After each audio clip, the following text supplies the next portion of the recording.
Warlords. All right, what was that, Neil? Tale of 3 Warlords.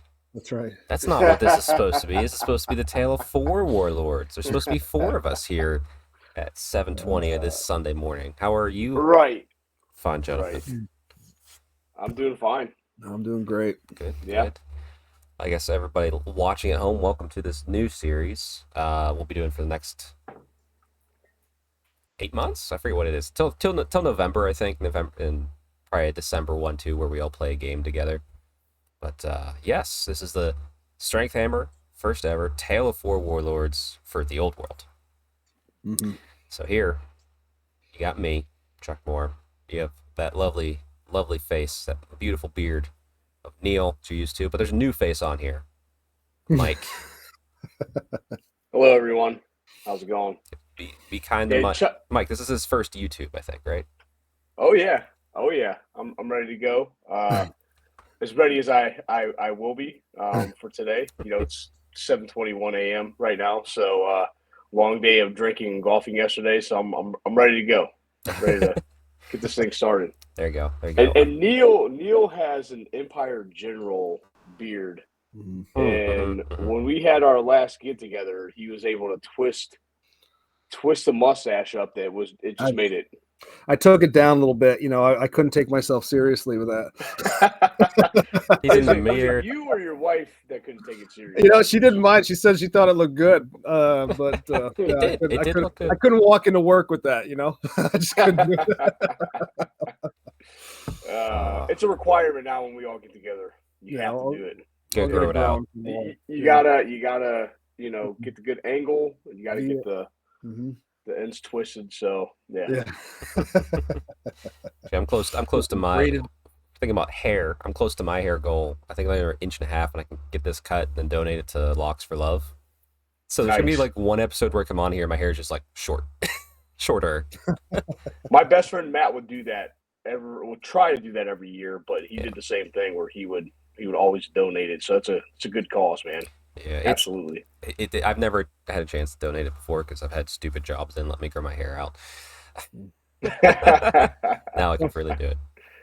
Some poor little girl can have Chuck hair hanging off her head. Come on now, Chuck. She looks like Sigmar. You have old man hair. Nah, man. I actually wash my hair. I take care of it. I use my 14-in-1 shampoo, conditioner, power steering fluid, cereal milk thing. I don't know. All right. More importantly, on topic, let's quickly talk. We're gonna give him one more chance. Our fourth warlord, who's not here today, despite the fact being the first one to say he could be here at this time. Our dear friend Terry. So we have a temporary image for him. It's up on screen now.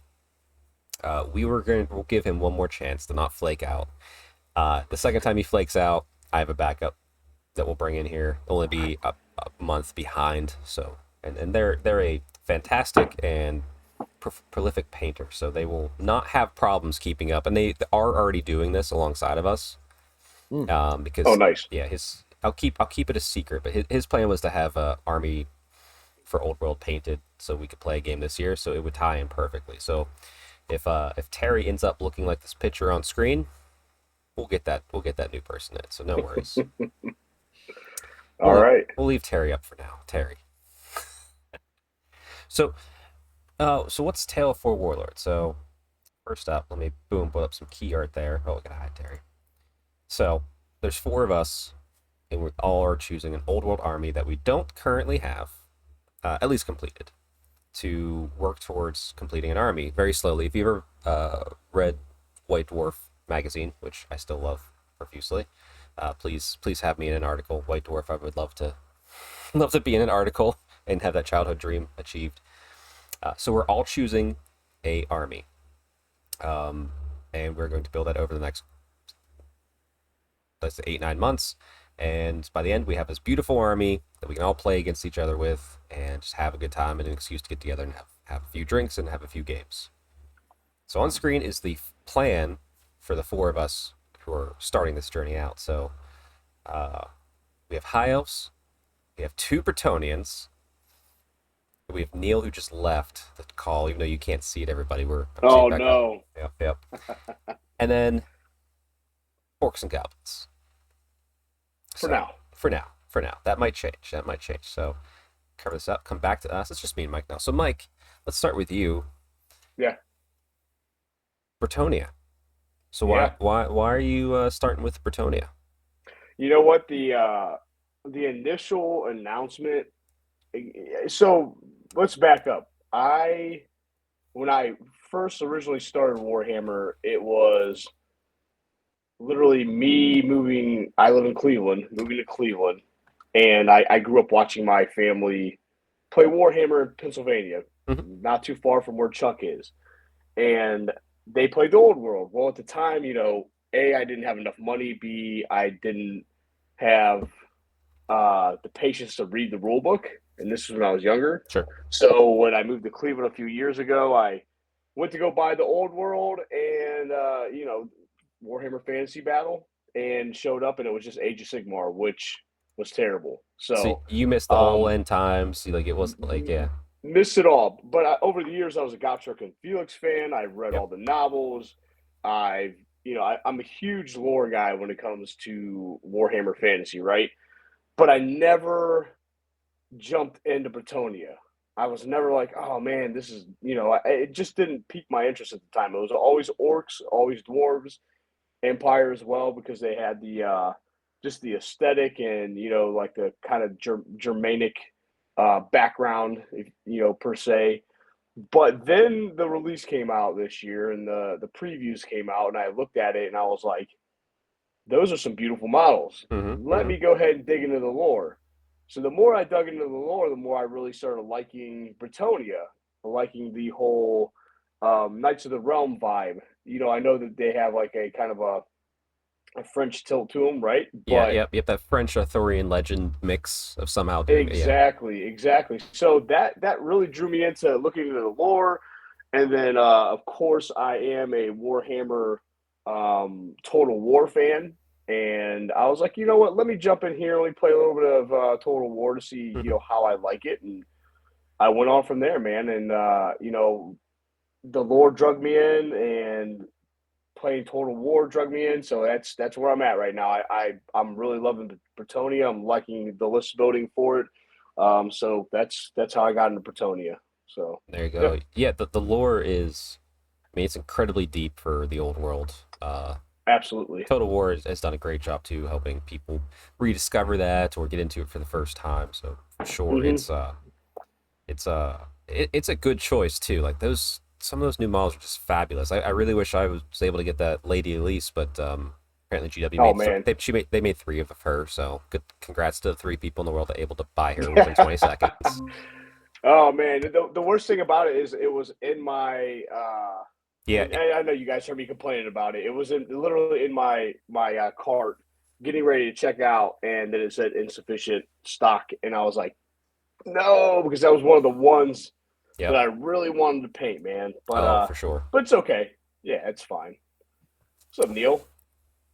Welcome back. Dude, sorry, power just literally. I'm sitting in my basement here doing this, right, and the power just went out. I'm just sitting in like the dark, like all of a sudden.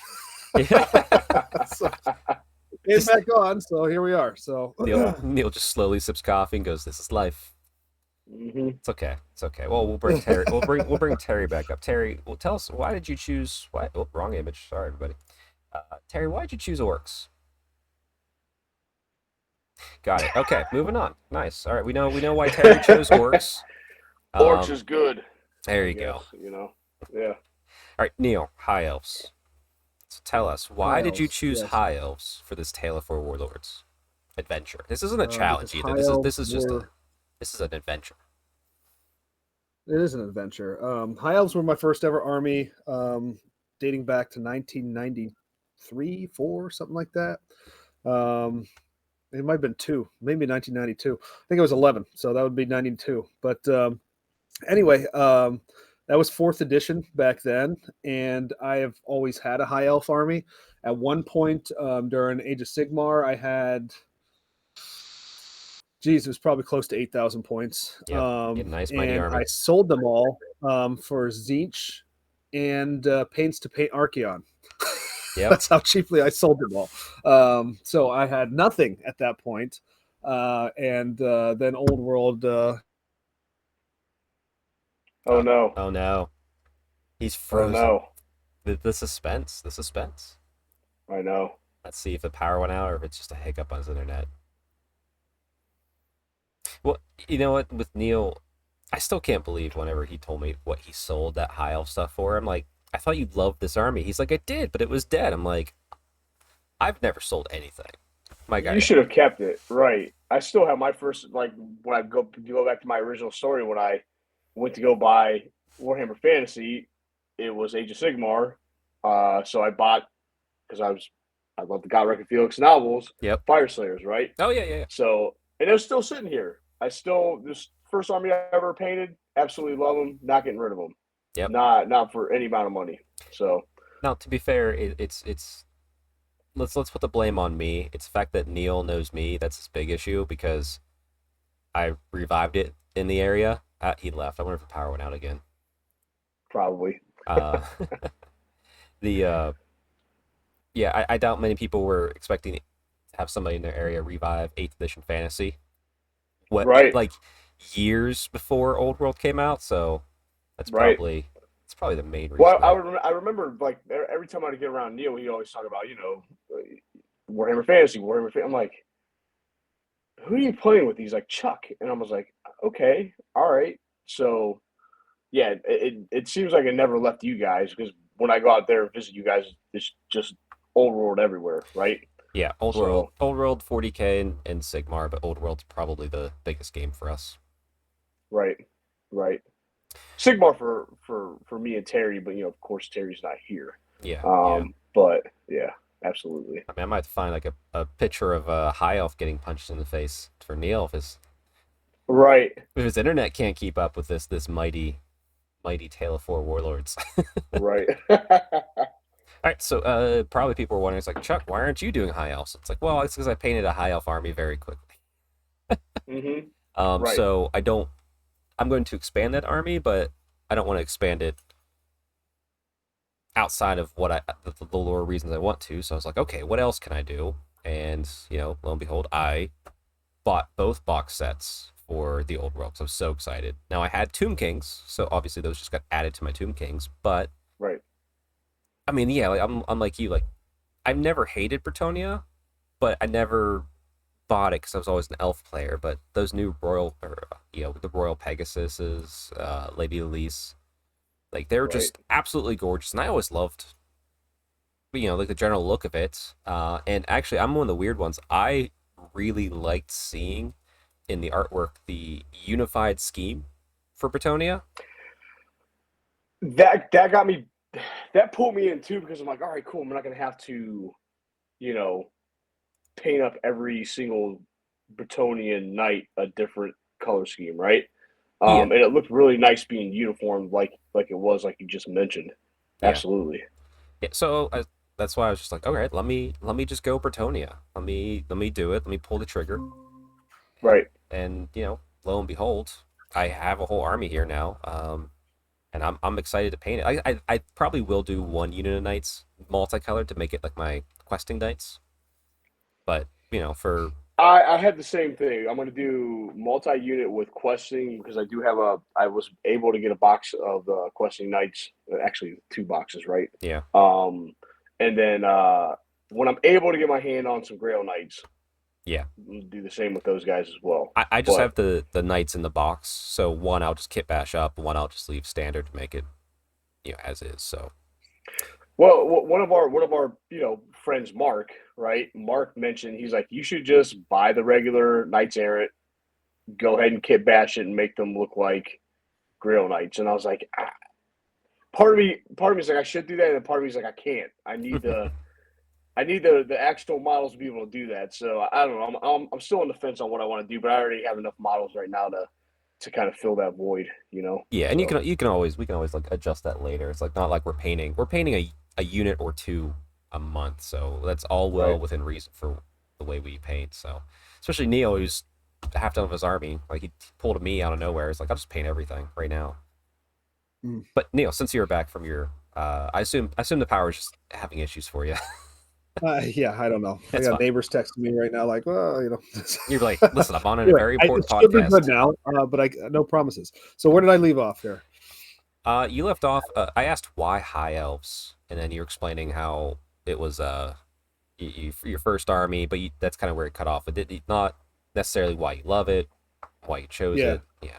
Yeah, so high elves have always kind of. I just love the look of the models. I love the lore of them. I love like all of the different nations. The island nation of Ulthuan. When I was growing up, and I had this stuff like some kids like had comics and stuff like that. I was given this stuff at 11, and I would read these stories, and this was Mhm. my comics. Like these were my superheroes. It's kind of corny to say that, but it really was what it was.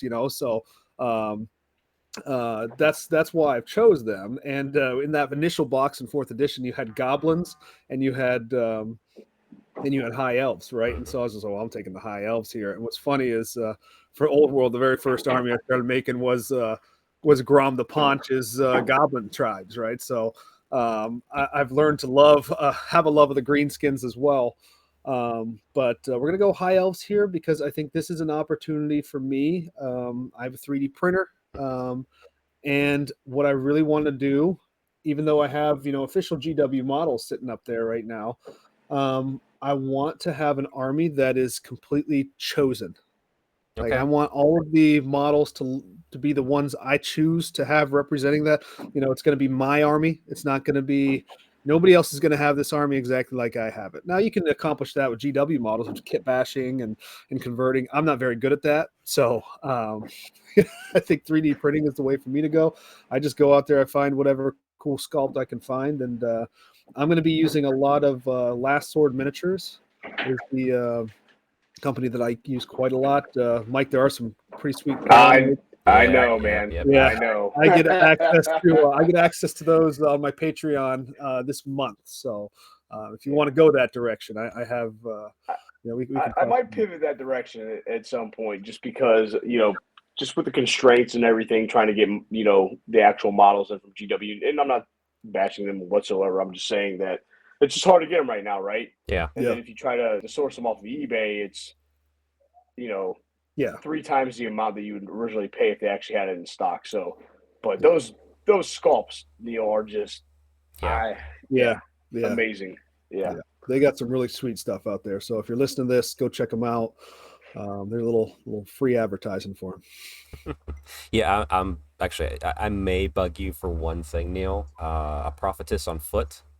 I might try and kit bash it, but I have the one on horse and on foot pre-ordered from that made to order months ago, and it's still like it's not been 6 months, so I'm not worrying about it. But I don't know when that's Mhm. coming in.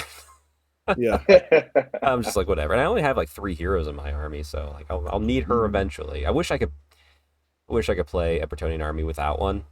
Just to be like just all you cannot. You can't. Yeah, you got to have. That's the one thing I learned about when I started playing this was you need to have somebody that wields some kind of magic, right? Yeah. Yeah. For dispels or whatever buffs, you need to have somebody. So I'm with you on that, Chuck. I might have to hit up Neil for that one as well. So yeah. It's fine. We'll do Yeah. that. But hey, the next thing I want to talk about too is like lore. There's lore reasons why we all love this game. I mean, I think that's the biggest driving factor for all of us, pretty much on this call. Mhm. That's right, Terry. Yep, that's right. Okay, brought Terry back up. Yeah, that's right. Um, Wow. so Mike, we'll start with you again. Yeah. What lore are you using for your army? Is it your own lore? Are you choosing a real duchy within it? Like what's your plan? How are you going to connect this to the Warhammer world? So I am going with Corone. I believe that's how you pronounce it. It's the No, northernmost it's area. Mike, real quick, since we're both in Bretonnia, we need to start Yeah. pronouncing these in the most like Texan voice possible. These Going guys with are from Corone up the there near the that Duchy big of body of water. Corone. Yeah, Corone. Hey, this is the Corone Duchy that I'm Yes. gonna go ahead and hear. And yeah, but I mean, Corone is I mean, if anybody knows me, I love America, right? Mhm. I love the United States of America. USA is number one. I don't care. And I absolutely love the red, white, or the red, blue, and gold um, Yeah, color scheme. that's almost like that's a very traditional one too, and like all the key art seems to be that too. Absolutely, and that's what I don't know what edition it is, but the one with the art, I think it's on the one of the four Yeah, pictures that we yeah, because have. I chose one that represent you, which was like a knight on foot. So let me, boom, put that back up. There we go. But just that artwork and the color scheme, and I always lean towards with a lot of my armies darker schemes. And I was like, I want a bright, vibrant red and bright blue scheme. I like the lore. I like Leon or Leorn. I forget how you Leon pronounce his name, Licour. but yeah, That's how I pronounce it. like his lore is amazing, right? Yeah. And that's the route that I wanted to take. Plus, like right now in the current lore where we're at with the old world, they're surrounded by orcs. Yep. Orcs are everywhere, and that's why it kind of works. If Terry decides to show up, right? Terry, right? If he decides to show up, it will be kind of perfect for myself. And the lore. So my Duke's name is Leandros, which means lion. Hmm. The last name is Dio, right? Dio means godlike. So I wanted to combine something powerful like that together. Um, and yeah, he's just a beast, man. His nickname's the Hunter. You can't go with Orc Slayer, right? Because Orc Slayer is already a Yeah, it's part of the official taken. lore right now. So the Hunter is the second best I can do. Of course, lions hunt, right? So he's out there hunting down orcs. I forget the Royal Pegasus name. I think it's I can't remember the name that I gave his Royal Pegasus, Goblin Kicker. but right, Something fun. but the lore around it is his father, Leandros' father. I haven't given him a name yet. Was on a basically an orc raid. Right, he's part of a raiding party that were just looking for orcs, right? And they came upon a town that was smoldering and in ruin, and he found his Pegasus's mother trapped under like a fallen building, right? And he ended up saving her, and they ended up, she ended up having offspring, and one of those offspring became his Royal Pegasus. And I got a whole, I'll flesh it out a little bit more. There's Hmm. a lot more I'd like to add to it, but that's kind of where he's at. Is he's just a beast, man. He just goes around killing orcs and bossing peasants around. So yeah, My, that's what he does, man. I would That's what he say, does. Mike, I am in love with that. Like you've gone deeper than I have already with the lore, and that is so cool because that's what gets you hooked to like make your Oh, general. Like it's like that's so cool. I can't wait to see that fleshed out. Actually, probably one of these episodes we'll have to have where we maybe like type out some lore and like we read through it or something. And oh, I have some typed out, okay, but okay, there's a lot more. I literally have it right here next to me, but there's a lot more I want to add to it and flesh it out a little bit more. Like I've always, like yeah, I said earlier, I've always been into the lore, and I want to make sure this is just right, right? yeah. So Like so we'll. you want to put him down and be like, "There's my badass." Even if it gets taken off turn one, you're like, "Doesn't matter, he's fine." Oh, he will. Yeah, he'll get taken off the table turn one, right? But then I'll bring out my Green Knight. My Green Knight will just completely table kneel. So I can still Not free anymore, magical buddy. attacks. We got magical attacks to spare in this army. It's true. Well, Neil, walk us through where yours is set, what your lore is, and why you have so many magical attacks to deal with this Green Knight. Well, so if you look right over here, that is Yvresse. And so, going back to fourth edition, right? Grom the Paunch invades Yvresse after rampaging through the old world, literally going through the Empire, through Bretonnia, gets a bunch of ships together and decides he's just going to go sail across the sea. And he goes this way. And he bumps in through the shifting isles, through the mists of Yvresse. And there he meets the armies of Eltharion's father. And actually, Grom the Paunch kills Eltharion's father in a and then it comes down. There is also a shaman that's out there, and he's taken down some of the elven waystones and kind of drawn on their power and everything. And it's a big old battle that ends at the gates of Yvresse with basically Eltharion drives back the horde and spends an entire night trying to fight the magical energies from the vortex back under control. And that forever changes him and forever changes the area of Yvresse itself, right? Mm-hmm. Very grim. If there's attacks coming from the old world, those attacks come in through Yvresse most of the time, which is why the Shifting Isles are out there trying to, kill as many or break up as many of the ships as possible from invading forces. My two main characters are Calandrael, and he is an elven prince, and then his sister is Kalana. Kalana's second in line, so Calandrael's the oldest. So she's actually recruited into Everqueen's service. And so, as Mike was alluding to, currently right now, orcs are starting to rampage up through the Badlands. There's another war that's going on inside the mountains right next to Bretonnia. The lore is that Eltharion basically wants to put together kind of like a vanguard army force to go invade the Badlands. So as everybody's kind of coming up this direction, up towards all the goblins are trying to join this big wall up towards Bretonnia, we're going to be coming in right into behind. the back, right?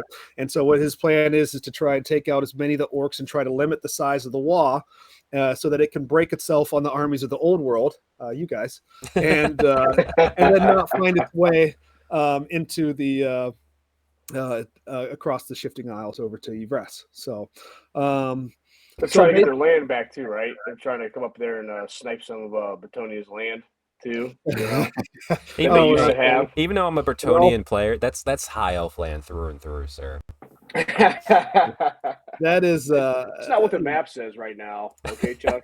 We're not worried about peasantry, and even your lords are peasants to us. So we're all just squatters, Mike. We're just squatters. I know.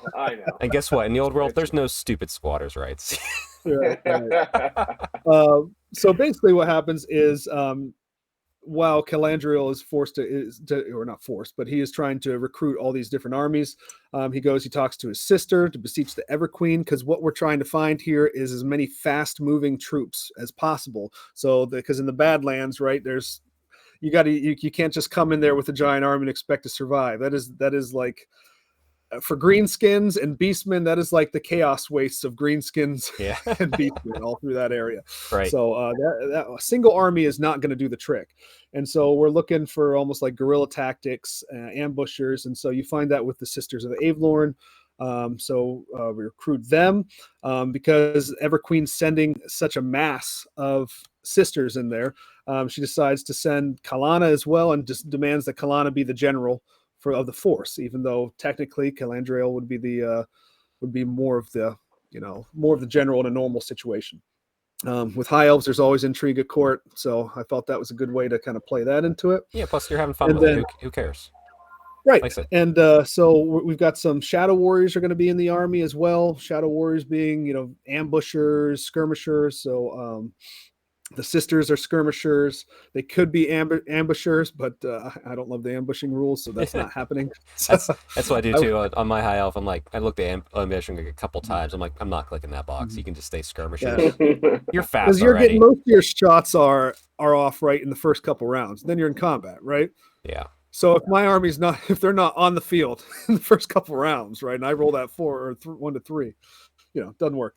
But anyway, and so we're going to have other fast movers.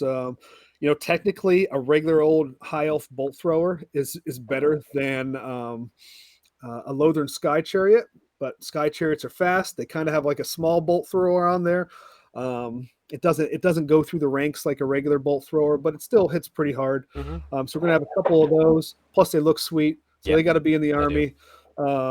As you probably saw, Calandriel is on an eagle. Back in the day, when I was really young, I took the old Hero Quest model, I cut the base off of it, and I slammed it on top of this old metal eagle, and that was my guy. So he's been my guy since I've been 11, right? Nice. Couldn't have him on a griffin because Eltharion already had that. So he's on a great eagle. And we got a wizard coming in from Safri to help out.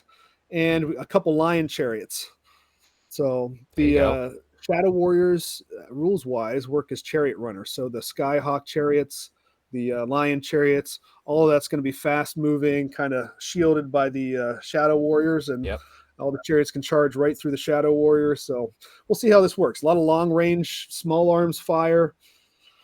It's probably terrible, but it's a fun little lore based army that I can't wait to play around with a little bit.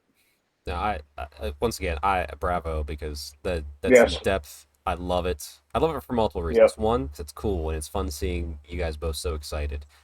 Ain't that right, Terry? You excited, Terry?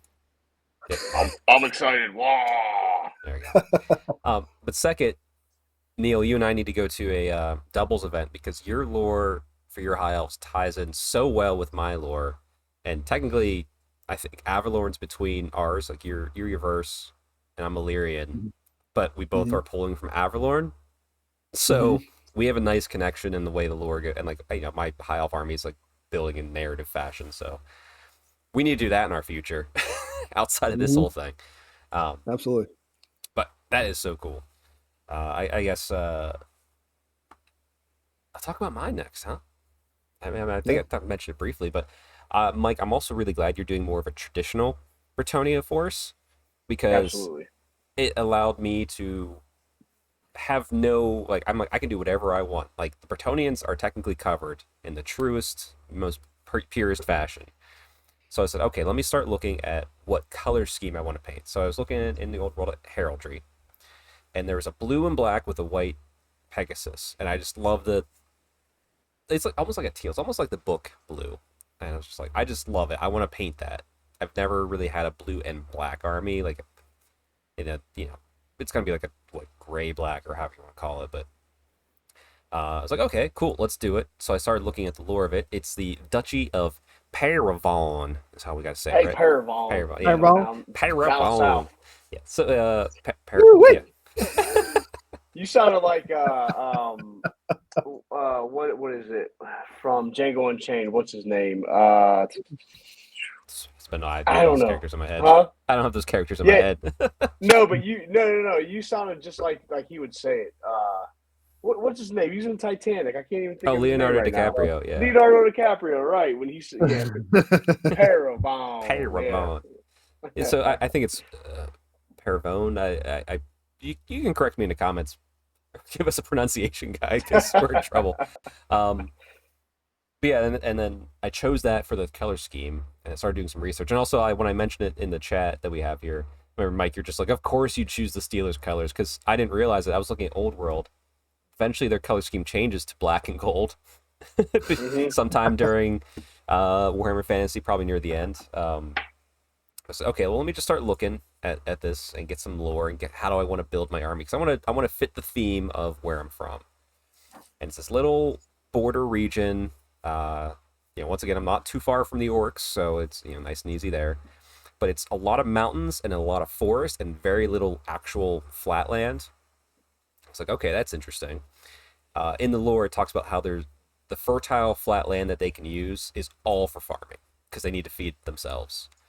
They have a nice little agreement with the I guess the children of Lothern, not Lothern, Lauren. Yeah, they're right next to him. Though. Yeah, they're right, pretty much butted up against them. Yeah, like they don't take more wood than they need. Like they only take what they need. They rarely hunt animals in there, like unless if one comes out. But like they're allowed to go in and come out. Like they don't. There's a river that they like really respect the line. Like do not ever cross this river.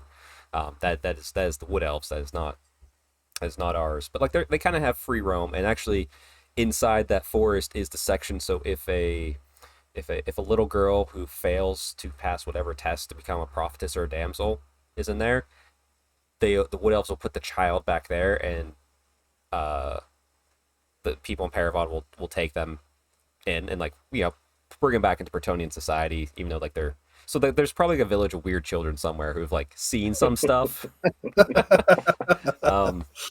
like seen some magical bullshit. But then call ends in 15 minutes. That's right, because we're using free Google Meet. But anyway, we're gonna wrap it up quick. So and then there's lots of Pegasus because they're in the mountains. So it's like I went very heavy. I have 12 Pegasus. I have lots of peasants on foot. I put the prophetess on foot as well because I also picked up the knights of the realm on foot, and I might paint them to be more questing ish, just because it would make sense why they're not on Pegasus in the lands, because like almost all the nobles use Pegasus because there's just so many of them. So my Duke is going to be on a Pegasus. I haven't named yet. My my BSB, I just ordered him. He's on a Pegasus. So as much as I could fit in there, for good or bad, I don't care. It's just what it's going to look like. But it was fun just to be able to just do whatever I want and get that theme. And I don't think Pegasus are bad. So I'm going to run 2 units of 6 instead of 4 units of 3 because that might be a little aggressive. But yeah, but next time I'll have the probably more of the lore fleshed out. But I'm really just need to figure out what my castle is, what part of that duchy I want to be a part of specifically. I think I'm probably gonna be somewhere like near the middle because, like I said, I have foot and I have Pegasus, so it's got to be close to the ground.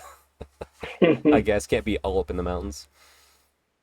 But yeah, no, I'm looking forward to it. So to wrap up the call here, Mike, what is the first unit you're painting? So, actually, I should talk about the plan. I'll bring it up now. So, here's the plan for everybody at home, how we're going to paint these armies.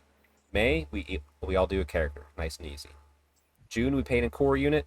July, we paint a special or a rare, kind of our choice. August is a core and a character. September is rare or special. October is complete Warlords choice. And November is going to be like an allies or mercenaries or like a kit bash unit. Like I said, it's more of a free form, but it's to help us think outside the box for our lore and how we want to do it. That's mostly what November's about. Now on screen, as you see this is the minimum we have to paint. We can paint more, so we're not rushing through these armies, but you'll probably see them grow quicker and probably beyond the scope of what this is. But hey, you have this at least through the end of the year. We'll be talking about this at least once a month. Oops, I just closed the layout, not the image I needed to close. But hey, Mike, in the last few minutes here, what unit are you painting? What's your character you're painting first? Oh, my Duke, of course. Nice. I mean, it's got to be something that motivates me to paint everything else because it's such a cool model, right? You get that momentum going with something that you really want to paint, and that's the choice I went with. I'm almost done. I'm a little ahead of the game, which I plan on being because I'm very meticulous with my painting. I take a little bit longer than you two do. Not saying that in a negative way or no. You put like a lot more care and effort into you go above tabletop level. So yeah, it's for right. Sure. Yeah, you are easily the better painter. Oh yeah, too. Yeah, 100%. You're allowed to say that. Yeah. So I'll give you guys a little bit of a preview on where he is at right now. So it's Neil. He's kind of getting there. So he's getting there. And we'll get some pictures up eventually. I believe we'll provide Chuck with some pictures and he can post some. We'll do a video at the end of each month after this, so you can expect another video at the end of this month where we talk about what we've painted and what we're painting next. So cool. So my plan is right now, just for the time being, is to finish painting him up. Next will be a core unit, which will be my Knights Errant, because I really want to. I'm on the. You're on the horse. Of course. Yeah, I'm on the horse train, right? So of course you have to be if you're Bretonnia, right? Yep. So that will be my next one, and then of course, the lovely and fabled Green Knight will be following that up. So, yeah, I'm looking forward to it. Nice, Neil. What are you painting up first in the last 2 minutes we have to chat before this call ends, and I don't feel like restarting and editing a video? I've actually already painted my heroes. I got well ahead of the game. I got excited and just went after it. But we won't show the close-up pictures till the end of the month and everything. But the Kalana character is actually a Hero Forge model that I basically custom made. So if you're looking for something like that, I recommend Hero Forge. It's really cool. Have a lot of fun with building up somebody. You can play with paint schemes before you actually paint the model, so you can see what it looks like and then kind of move it over. And then I found I found a new Techless kind of sculpt that I brought down.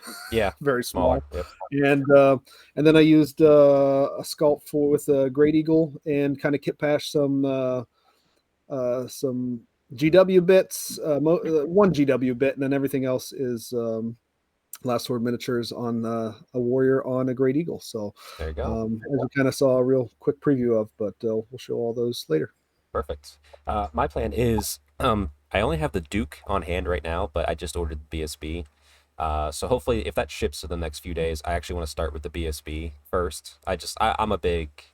BSBs are just so cool. So the plan will be to start with him in the next few weeks to get that going, get the color scheme, and have that, then the Duke will come after. So that's the plan. I'm painting a Pegasus first, much like you, Mike. It's just like all in. Give me one of my badasses, and let's see what it can do. So perfect.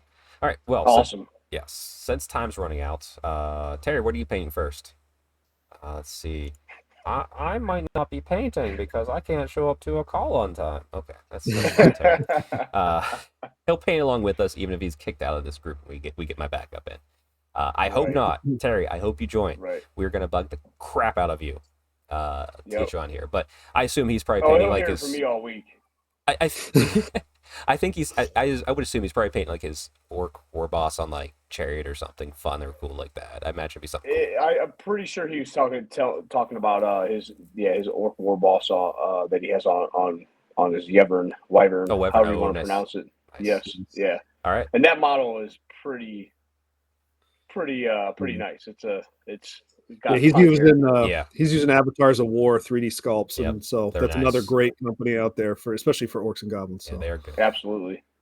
Yeah. Okay. Well, before the call ends, we shall wrap it up here. So we will see all of you at the end of the month, where we talk about what we have painted, what our plans are, and just how things are going in general, and maybe I'll have a little bit more left fleshed out, and we can kind of all go from there and just chat about Warhammer again. It's gonna be fun. Yeah. All right. Mike, awesome. Neil, Terry, it's been a pleasure. Yeah. All right, we will see you guys next time.